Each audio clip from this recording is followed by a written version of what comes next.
एक माई के वंदना हो कैसे मास्टर साहब ले बना के आवा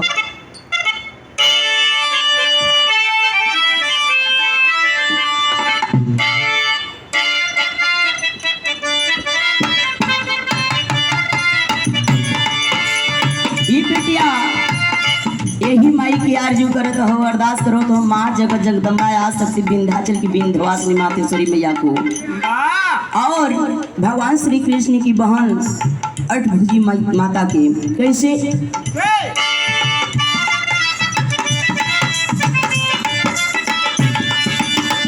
अरे झूम झूम पुरवैया अरे झूम झूम पुरवैया मैया के केस संवारे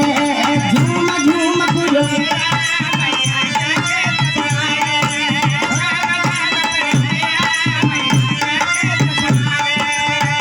गंगा के अविरल धारा मैया के पाँव पखारे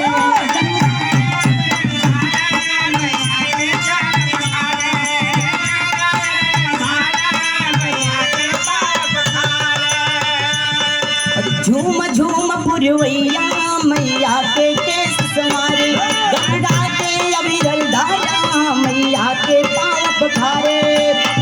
विंध्यवासिनी कष्ट नाशनी दिल तरस एक बार जय हो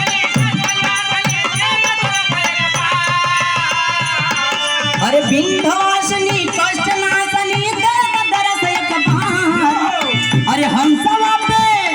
शेरवा पे होई के सवरिया नु हो यावा जननी हमार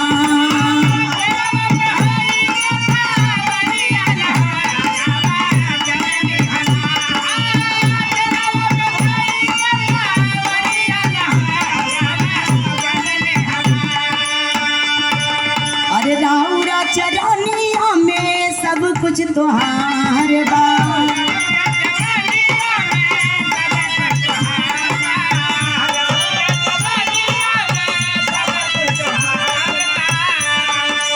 अरे पूछना हमार बाटे बड़ा संसार बा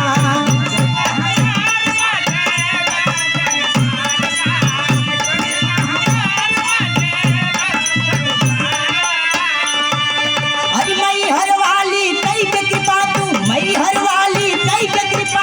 देख तरस एक बार अरे हंसवा पे शेरवा पे होई के सवरिया नु हो यावा जननी हमार